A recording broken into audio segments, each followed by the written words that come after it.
Så en varm applåd till dem och välkomna. Tack så mycket för den varma applåden. Det är jättekul att vara här idag. Och det är kul att det är så många som sitter här på bänkraden så att det börjar fyllas på här bakom också. Erik Östberg heter jag. Här har jag Maria Lange som jag sa det. Vi jobbar på Googles Stockholmskontor i vanliga fall. Och där jobbar vi i Googles byråteam. Och vad innebär det egentligen? Kort och gott så skulle jag säga att vardagarna spenderar vi med att jobba mot mediebyråer, digitala byråer och sökbyråer framförallt. Så det är vår vardag kort och gott. Men idag ska vi tala om något annat, Google+. Jag vill bara köra en snabb dubbelcheck innan vi går vidare. Hur många har hört talas om Google+? Kan ni? Och det är inte bara för att ni har läst i programbladet här eller? Nej. Bra. Förhoppningsvis så har ni ännu bättre pejl på vad Google+ är och hur ni som företagare och marknadsförare kan använda det här senare.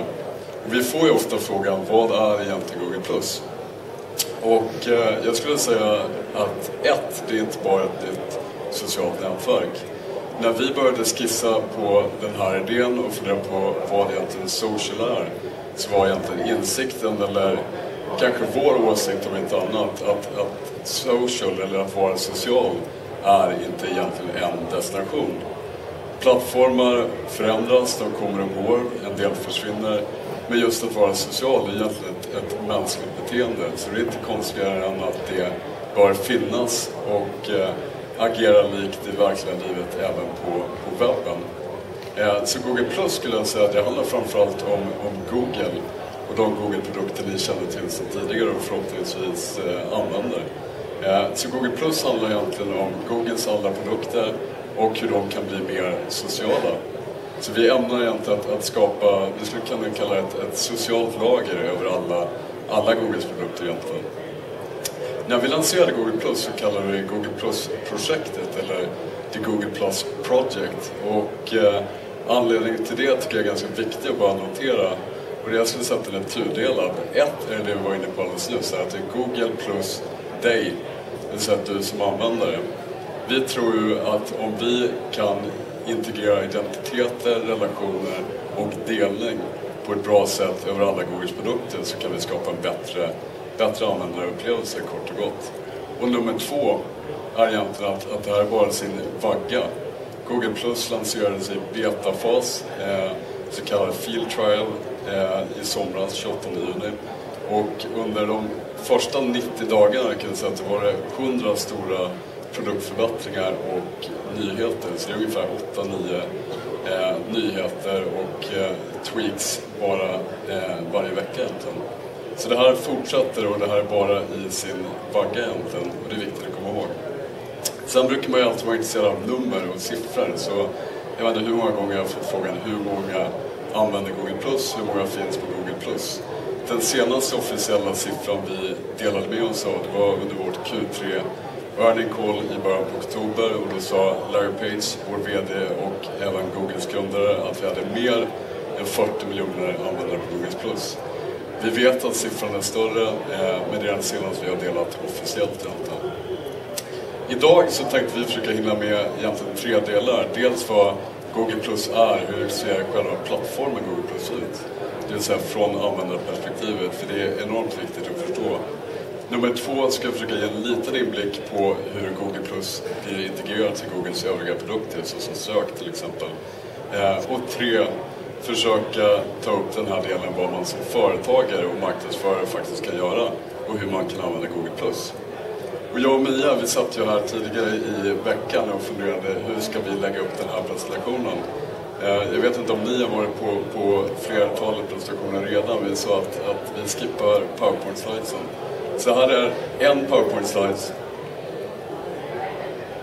Där är egentligen den andra och det är alla slides vi kommer att köra. Så tanken är att vi ska försöka dema Google Plus hur det funkar live här. Så håll lite tummarna för att tekniken lirar, för annars är vi körda här.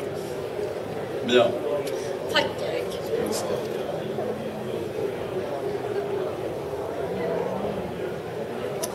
Sådär, hej på er. Jag antar att de flesta av er har sett den här sidan förut. Det är Googles första sida. Här kan man inte bara göra en sökning, utan här så når man ju en rad av våra olika produkter. Exempelvis sin Gmail, man kan komma till Google Maps, Google Docs, YouTube etc. etc. Det som är nytt i det här fönstret, som några av er redan kanske har upptäckt, är symbolen uppe i vänstra hörnet här. Plus du, eller plus you, om vi kör den engelska varianten. Det här är alltså länkar till Google Plus och är det senaste inslaget av tabsen här uppe. Så jag tänkte göra så att vi ska prova att klicka på den nu. Då hamnar vi på Google Plus startsida. Har man en Gmail eller ett Google-konto så har man i princip redan ett Google Plus-konto. Det enda man behöver göra är att aktivera den profilen. Har man inte ett Google-konto så kan man enkelt skapa det här till exempel. Det tar endast ett par minuter. Eftersom att jag har ett Google Plus-konto redan, eller en Gmail, så tänkte jag börja med att logga in på den här.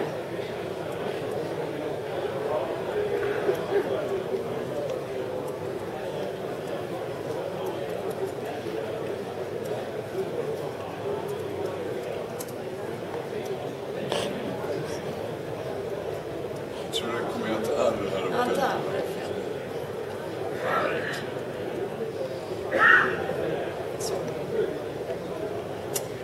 Sådär, nu har jag loggat in på min Google Plus-profil. Och det jag möts av är min stream, eller flöde som vi också kallar det. Och i den här streamen så kommer det postas inlägg från alla de personerna som jag har valt att följa. Det vill säga de personerna som jag har lagt i mina cirklar. Och det drar oss in på begreppet cirklar, som är en oerhört viktig feature som vi har introducerat på Google+. Vi tror ju att man har olika typer av gemenskaper. Man har olika relationer till olika personer och man kanske inte vill dela samma information med alla personer. Därför har vi introducerat begreppet cirklar. Jag tänkte att vi skulle kolla på en kort liten introduktionsfilm till begreppet cirklar just. I have a lot of different people in my life. My college friends, my family, my coworkers, and my biking buddies, just to name a few. I have lots to share, but I don't want to share everything with everyone. What if online sharing worked more like your real-life relationships, where you choose who gets to know what? With Circles, I can share my party photos with my college friends. Or my biking adventures with my cycling crew. And I took some great pictures of my sister's graduation, so I want to make sure my family sees them. Creating circles is really simple. When I add people to circles on Google+, they'll see that I've connected with them, but they won't see which circle I put them in. And I don't always want to see everyone's updates all the time, so circles help me cut out the noise by choosing the people I want to hear from. Circles let you share what matters with the people who matter. So bust out those dance moves, and Ruth doesn't need to know. Ja. Jag tänkte börja med att visa lite hur jag har valt att dela in mina vänner och familj i olika cirklar. Då går jag upp, översta menyn här, så har vi något som heter Circles. Klicka på den. Då hamnar vi bland mina olika cirklar här. Som jag nämnde tidigare och som ni såg i den här filmen så har vi ju olika umgängeskretsar. Jag har valt att ha min familj i en cirkel, mina vänner i en cirkel. Jag har mina absolut närmsta vänner i en separat cirkel. Jag har personer som jag tycker av olika anledningar är intressanta i en cirkel. Jag håller på att planera en New York-resa här.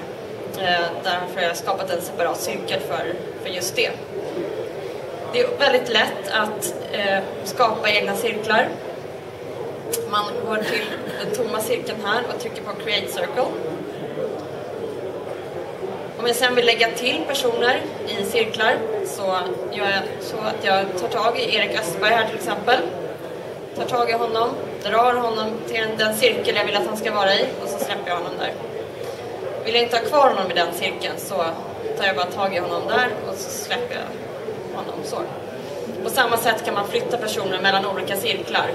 Och en person kan givetvis vara i fler cirklar. det som är väldigt viktigt att känna till med det här är att den personen som jag lägger i en cirkel kommer ju självklart inte veta om vilken cirkel jag har lagt den i. Däremot kommer den få en notifiering att jag har lagt till den personen i en cirkel, men som sagt inte vad jag döpt cirkeln till. Skulle jag exempelvis, jag som är väldigt intresserad av fotografier och foton har skapat en cirkel för just det. Där jag följer fotografer som postar alla sina bilder som de tar. Skulle säga att jag har en vän som heter Lisa som också delar det här intresset. Om jag då vill gå in och dela hela den här cirkeln med henne så trycker jag på cirkeln och så går vi in på share.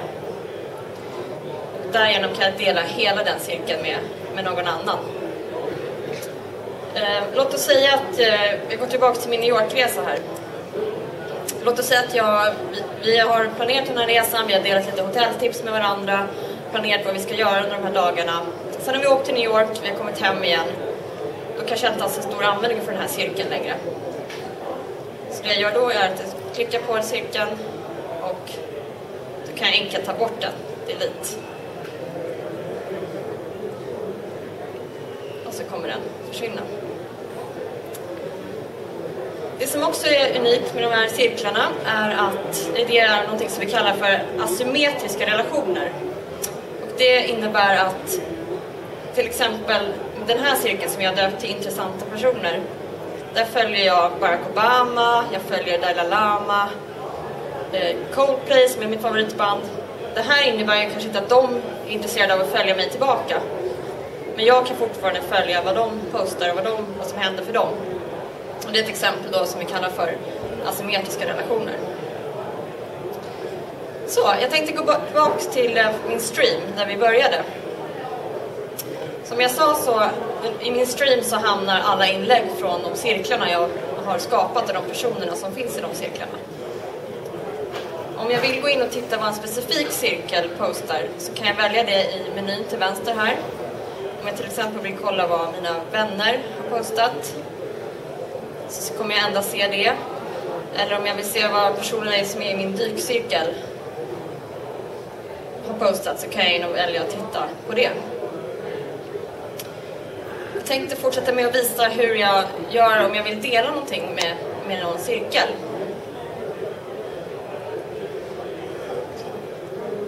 Det vi gör är, i streamen här så står det Share What's New. Nu har vi kommit hit från Stockholm idag. Vi kommer åka tillbaka till Stockholm i eftermiddag. Då kanske jag är riktigt sugen på att gå på en after work när jag kommer tillbaka efter att ha varit på den här intressanta mässan idag. Så då vill jag skriva det nu. Att någon som är sugen på AV. Nu vill jag kanske inte dela det här till alla mina cirklar. Utan jag vill endast dela det här till mina närmsta vänner. Så att jag trycker bort den här publika delningen. För annars kommer alla se det här. Så går jag in och då kan jag enkelt här välja vilken cirkel det jag vill dela. Och det här, då är det närmsta vännerna. Väljer jag det. Vill jag nu till exempel lägga till en bild för att göra min AV-förslag här lite mer attraktivt så kan jag gå in på Add Photos. Alternativt lägga till en video, en länk eller en location. Men jag väljer att inte göra det just nu. Så trycker jag enkelt på share. Så får vi se om jag får någon napp här under dagen.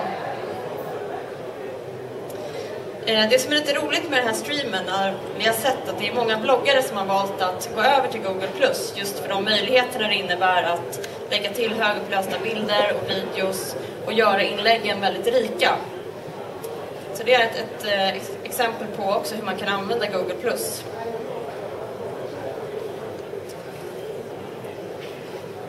Självklart så har vi även inkluderat en sökfunktion i Google+. Den hittar ni i sökbaren här högst upp.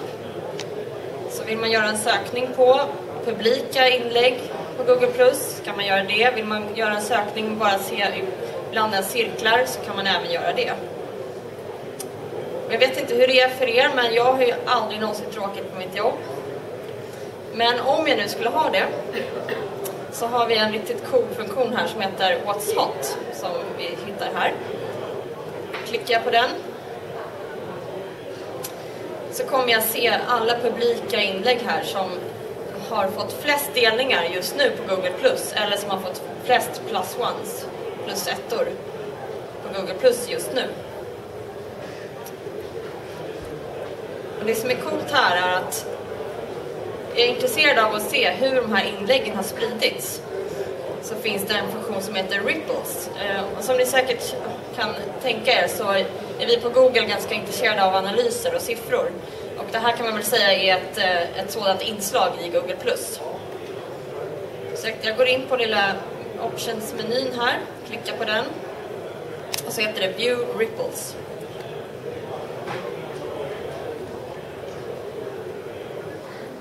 Och då kommer jag nu se hur just det här inlägget har spridits. Jag kan se att det delades för 8 timmar sedan.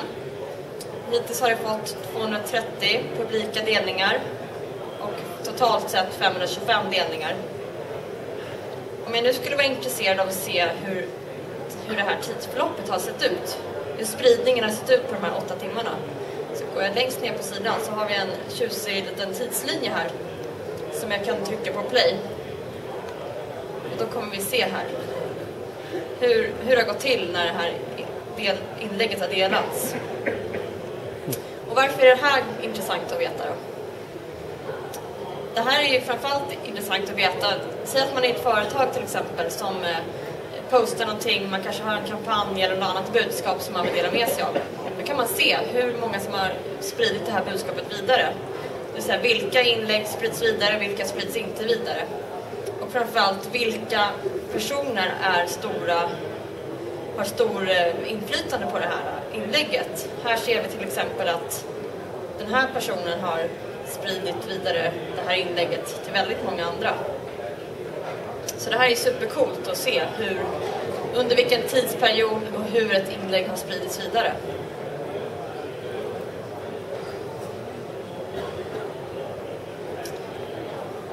Jag tänkte gå vidare och prata om och visa den funktion på Google+ som jag personligen tycker är den absolut coolaste. Och det är någonting som vi kallar för Hangouts, som ni säkerligen har hört talas om. Hangout är ju Google+ videochatt som gör det möjligt för upp till 10 personer att ha ett videosamtal helt enkelt. Jag tänkte faktiskt demonstrera det här för er live. Hur det går till att ha en Hangout. Som ni förstår så det man behöver ha är en Google+-profil, ett Google-konto, för att kunna köra en Hangout. Har man det så är det inga konstigheter. Då går man in på högermenyn här på Hangout och så trycker man Start Hangout. Och det som är extra roligt med Hangouts det är att det är utformat för våra ingenjörer i Stockholm. Så det är jag ju superstolt över. Vi ska se om jag kan få med mig några av mina kollegor från Stockholm här nu då.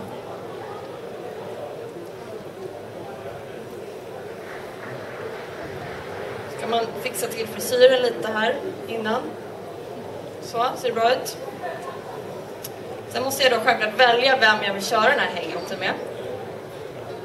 Gå in på Add Circle. Så nu kan jag välja om jag vill köra en hangout med en hel cirkel eller om jag vill skriva in en specifik person. I det här läget så vill jag adda min hangout circle.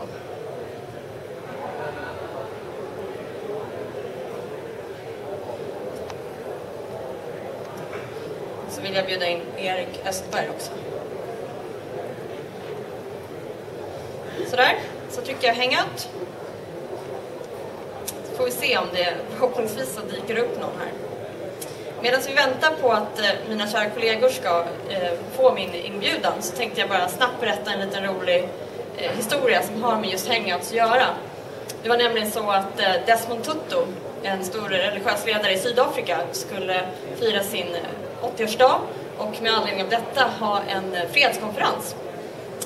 Han hade bjudit in Dalai Lama att hålla invigningstalet på den här konferensen. Men det som hände var att i sista minuten så fick Dalai Lama problem med sitt visum och kunde inte komma på den här festen. Vad gjorde man då? Jo, man kom på den briljanta idén att vi kör en hangout. Så det man gjorde var att snabbt fixade upp en hangout Dalai Lama kunde sitta i Tibet och köra sitt välkomsttal till personerna på den här tillställningen i Sydafrika, så ingen skada skedde. Så det var ett lite roligt exempel på hur man kan använda Hangout. Oj, nu har vi fått någon deltagare här, tror jag. Tjena, Viktor. Och nu kommer Erik Östberg med här via mobiltelefonen också.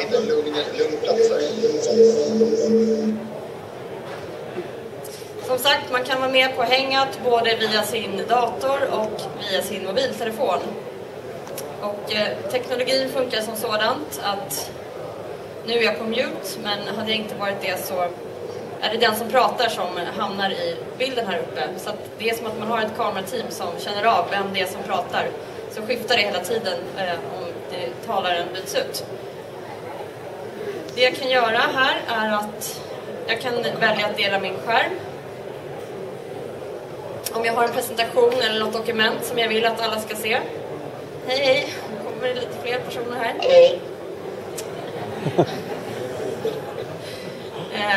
Så vill jag dela något dokument eller liknande. Jag kanske vill visa en film på YouTube. Det finns en gruppchattfunktion etc. Så kan man göra det. Så det här är alltså en perfekt möjlighet att ha ett möte så likt det går som i verkliga livet. Ska vi säga hej då? Hej då. Hej då. Får fortsätta jobba nu.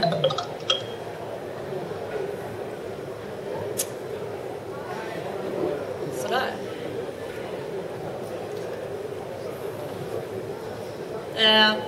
Det som vi också har introducerat, fast i betaversion, är någonting som heter Hangout on Air. Det ger alltså möjligheten att livestreama en hangout. Så förutom de här 10 personerna som kan delta i chatten så kan ett obegränsat antal personer vara med och titta på den. Och det här har vi sett olika exempel på folk som har testat. Bland annat så har vi sett politiker som har träffat sina väljare på det här viset. Vi har sett företag som har det här som plattform för att möta sina kunder. Och vi har även sett band som har valt att visa sina konserter live. Och Black Eyed Peas gjorde det här för några veckor sedan. Där de hade en konsert i New York som de valde att livestreama så att folk runt om hela världen kunde se den, inte bara de som var på plats i New York då. Jag tänkte jag skulle visa er lite snabbt hur det såg ut när de gjorde det här. De körde alltså en hangout både före, under och efter sin konsert. Här.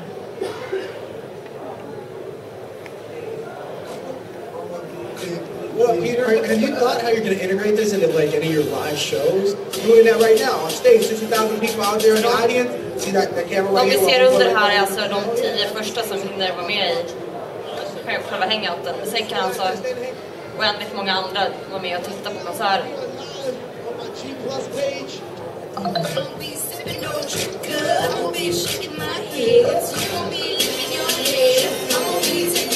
Hey, check that out. Working URL. I did that right there. Go to my Google Plus page. I designed that stuff right there. So check that out.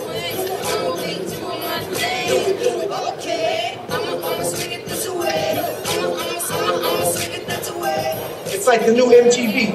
We start making this more entertaining and interactive and engaging and making content around this. It's not behind music. This is going to be the music. 2000 and next. Everybody in cyberspace, meet everybody in New York City right about now. And if you got a cell phone, let's light up the night right now. Let's light up the night right now. Put your phone in there. Hey, if you love who you are, we gonna light up the night right now. Touch the screen, cause right now we connected. I want everybody to scream now. Let's say This is first concept. Ja, så där kan det alltså se ut under en hangout on air. Som ni förstår så var det här en fantastisk möjlighet för bandet att engagera sina fans och fansen att få en chans att träffa bandet och se den här konserten då, utan att man befann sig på samma geografiska plats. Yes. Jag vet inte om ni såg under den här hangouten som Nia körde igång. Vi hade några kollegor från Stockholm. Så kom även jag med från scenen. Det var genom det här lilla verktyget som ni alla känner igen.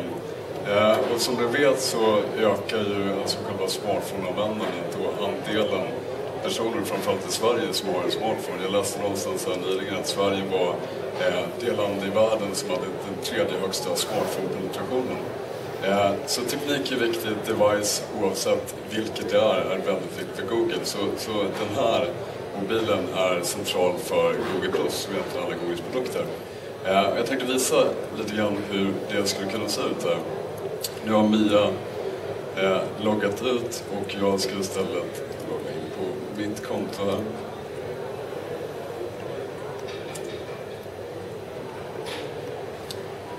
När man använder mobilen så har man ju alltid med sig den och där är det centralt att kunna dela det man springer på för tillfället oavsett vad det nu är. Och en stor del av det i takt med att mobiltelefoner har blivit bättre men framförallt kameror i mobiltelefoner har blivit bättre, så just delning av foton är en stor central del när man talar sociala nätverk och social media generellt. Ett problem som man har ibland dock är att det är lite mekigt, att man tar många bilder och man kanske sällan sorterar dem eller laddar upp den. Man tycker att det jobbar med sladdar etc. etc. Med Google Plus så har vi en funktion som jag tänkte visa lite kort här. Om jag är inne på min profil här och klickar på foton så ser jag dels foton från mina cirklar och här har jag lite fixat sig foton från min telefon. Och det jag kan se då är ju alltså bilder jag har tagit med min mobiltelefon som sparas automatiskt till ett album för mig. Så det här sparas i molnet automatiskt. Det finns en integration med mitt Google Plus-konto. Och det som är viktigt att komma ihåg här är ju att det är privat bara till mig. Det är ingen annan som kan se de här. Men det är ett väldigt smidigt sätt att spara sina bilder på. Sitter jag sen då idag till exempel och vill dela en av de här bilderna, så kan jag göra det väldigt enkelt för att de finns bara det här för mig på mitt konto. Så i det här fallet så markerar jag den här bilden. Till exempel, vi hade teambuilding igår, så vi spelade femkamp med bowling och hela kittet. Så jag kan väldigt enkelt dela den här bilden vidare. Bra bowlat. Och återigen här så kan jag styra vem vill jag ska se den här bilden. Det här är ett publikt inlägg. Ska den gå till alla personer som jag har i mina cirklar. I det här fallet tycker jag att det är ganska relevant för mina kollegor. Så jag har en cirkel som heter Google Stockholm. Mina kollegor i Stockholm. Jag tar och delar den till dem. Så återigen, cirklar kan dela rätt information med rätt människor och att du alltid har det beslutet så att säga. Jag började den här presentationen med att tala om att Google Plus påverkar alla Googles produkter och att Google Plus är egentligen Google. Och det man ofta förknippar med Google är just sökresultatet. Och det var lite bra timing för den här mässan egentligen. För förra veckan så lanserade vi någonting som heter Google Search plus your world. Jag tänkte bara visa lite kort hur det kan se ut. Vi börjar med att visa en liten kort introvideo på den här delen också.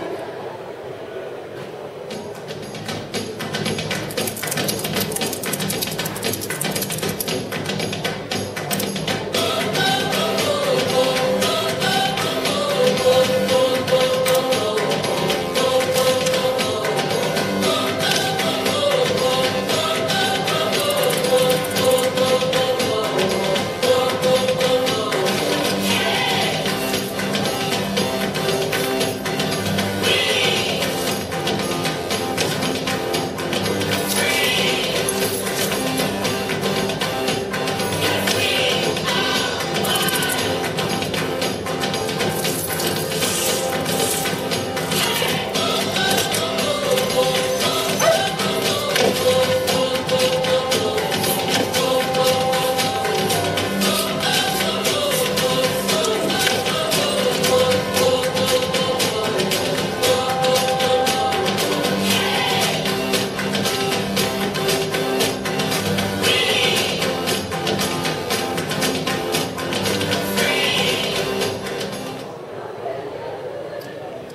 alltså det vi kallar Google Search plus your world. Så vad det innebär egentligen att vi försöker göra sökresultatet mer socialt och mer personligt fokuserat, kort och gott.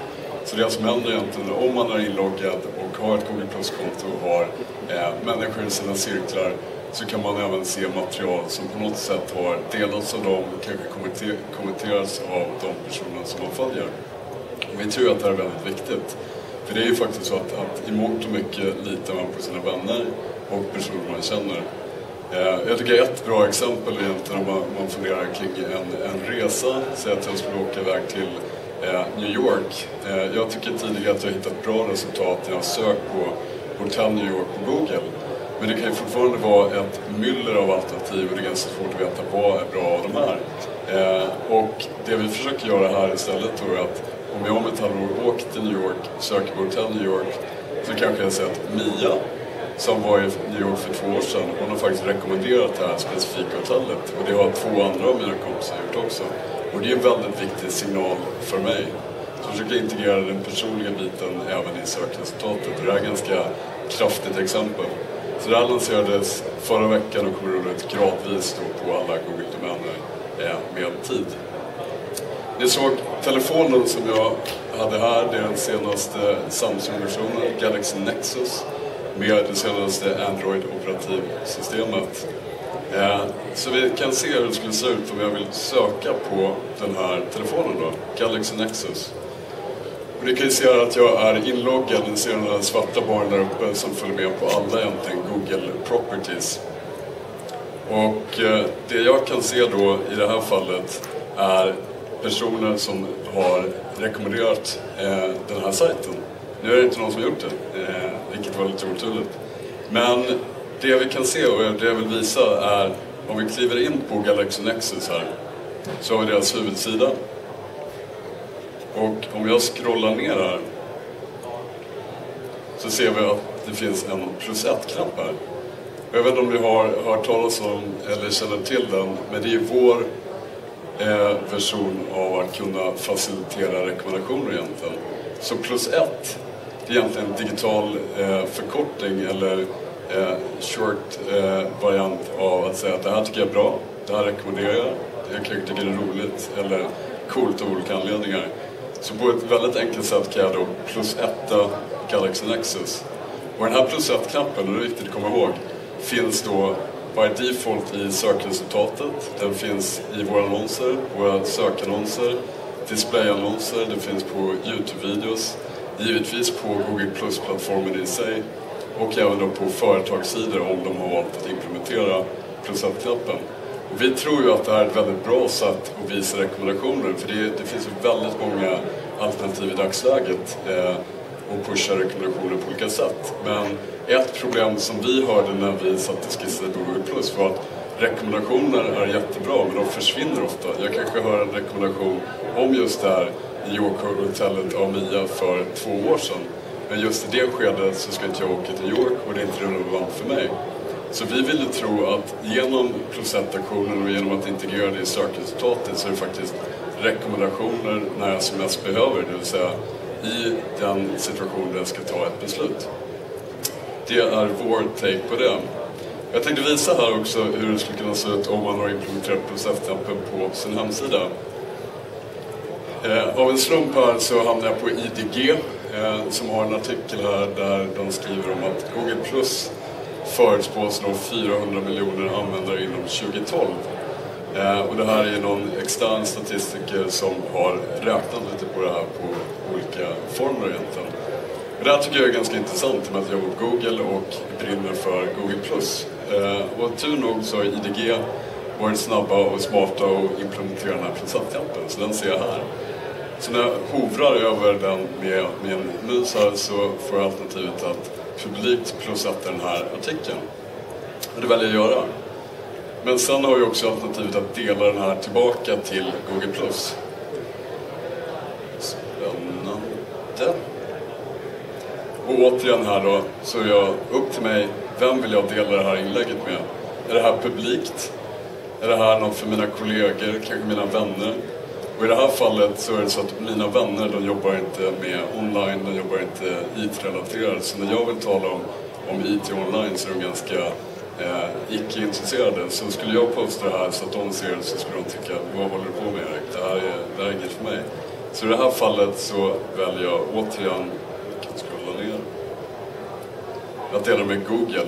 Och det är alltså en cirkel jag har för alla kollegor som jobbar på Google. Där har vi den. Så skulle vi gå tillbaka nu till Google. Vi har min bar här uppe. Jag klickar plus Erik för att jag är inloggad. Så kan vi då se mitt inlägg som jag postar tillbaka här. Från IDG. Så det här är ett sätt för IDG givetvis att nå fler användare eller fler intresserade, någonting bredare skala. Och även att driva trafik tillbaka till sin sajt givetvis. För många förmodligen som jobbar på Google och ser det här inlägget kommer att klicka sig tillbaka via den här länken då. Jag tror det är ett exempel på hur Google Plus integreras med Googles övriga produkter. Jag tänkte lite kort här bara visa hur det skulle kunna se ut på YouTube. Och vi har gjort en liten redesign på YouTube som ni kanske har sett sedan tidigare. Men det jag vill tala om nu lite kort är den del vi ser här till vänster. Här är alltså kanaler jag har valt att följa. Manchester City är mitt favoritfotbollslag om någon undrar. Så jag följer deras nyheter och videoklipp. Vi har också en liten tab här som heter Social. Och klickar då på den. Så det jag ser här är alltså videos som har delats med mig.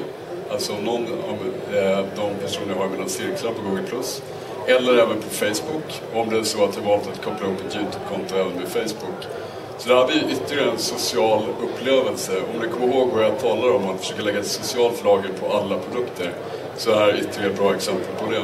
För de videos som mina vänner och bekanta tycker är bra, ganska stor chans att även jag tycker att det är intressant.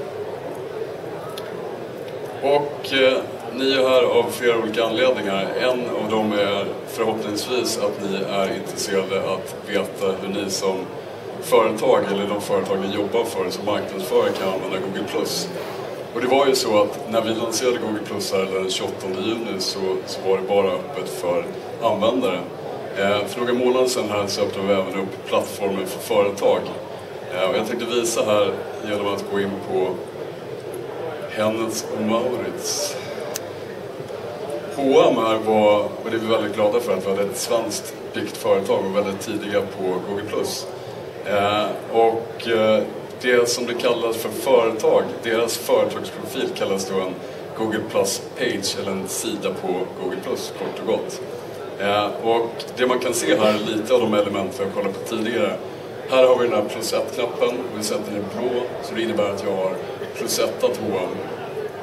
Det som är intressant här ovanför är ju det här numret, det är alltså 248 680 stycken som har plus 1 att H&M eller lagt dem i sina cirklar. Och det som är viktigt att poängtera här också då är att de här siffrorna och de plus 1 som H&M har fått, det behöver inte ha skett på själva Google Plus-plattformen. Utan som vi såg så finns plus 1-knappen i sökresultatet, på annonser och även på företags hemsidor om de har valt att implementera den knappen. Så det vi ser här är egentligen det aggregerade totala antalet plus 1 som H&M har fått då.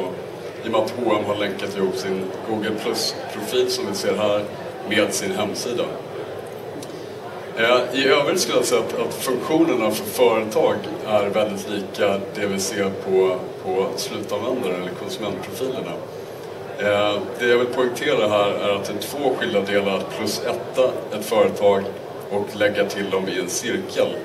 Vi funderade lite grann på det här innan vi öppnade upp till företag. Vi sa så att man kanske vill rekommendera ett företag, men man kanske inte vill ta del av alla deras nyheter och alla deras inlägg de gör.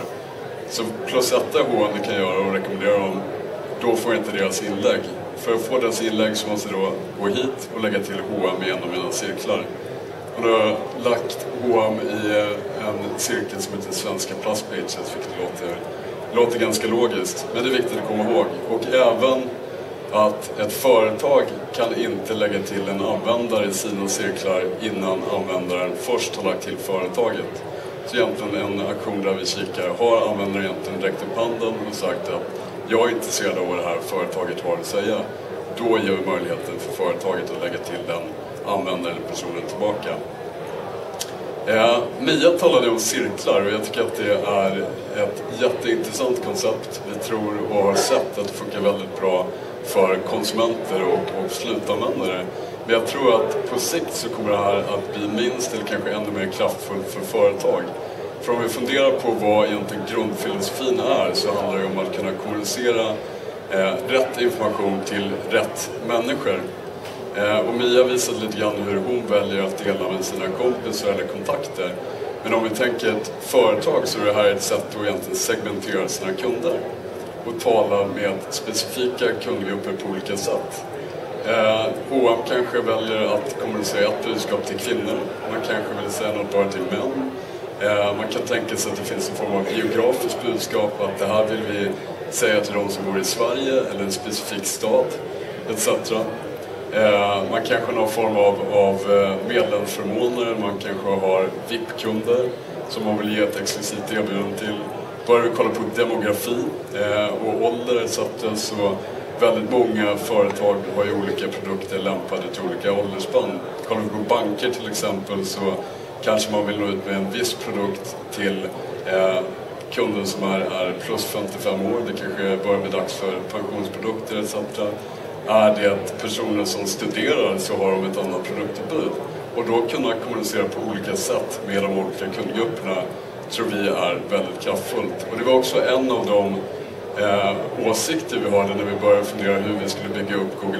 Och det var att som konsumenter så känner man relativt ofta att de meddelanden man får av företag i sociala medier är relativt opersonliga många gånger. Vissa företag är bättre på än andra. Men det här är ju ett sätt att kunna göra dem mer personliga, kort och gott. Sen hade vi Hangouts också. Och det här tror vi blir jätteintressant även för företag. Vi har sett en del häftiga exempel redan nu. Fiat lanserade en ny bilmodell exklusivt på Google+. Macy's har kört Hangouts för sina följare, där de har bjudit in fashionbloggare som tydligen är jättehäftigt att få tala med, så deras kunder var väldigt nöjda. Man kan se väldigt många användningsområden.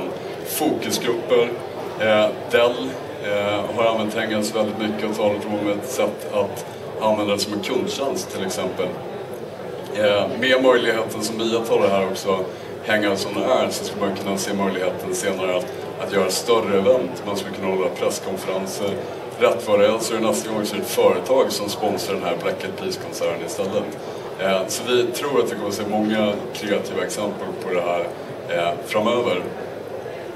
Jag skulle vilja nämna lite kort också hur det fungerar på annonsbiten, för det är den sidan vi egentligen representerar och jobbar mest med. Och vi ska se om vi får det här att lira. Det vi ser här läggs upp i en så kallad sponsrad länk, en sökannons för H&M. Och det som är intressant i det här fallet är att jag nu ser att Nicole Hamann, Kristoffer Klemming och 5 andra personer har +1:at H&M. Och vi ser även en länk tillbaka till H&M's pluspage på Google+. Och det H&M har gjort här, det är att man har använt en funktion i deras annonskonto, deras AdWords-konto, som gör att de alltså kopplat ihop sitt annonskonto med sin Google Plus-page, det vill säga deras profil på Google+. Så det innebär att alla rekommendationer, personliga rekommendationer som H&M har fått och som visades på deras Google Plus-page kan visas även i deras annonser. Så med det här så gör vi egentligen alla våra annonser sociala by default.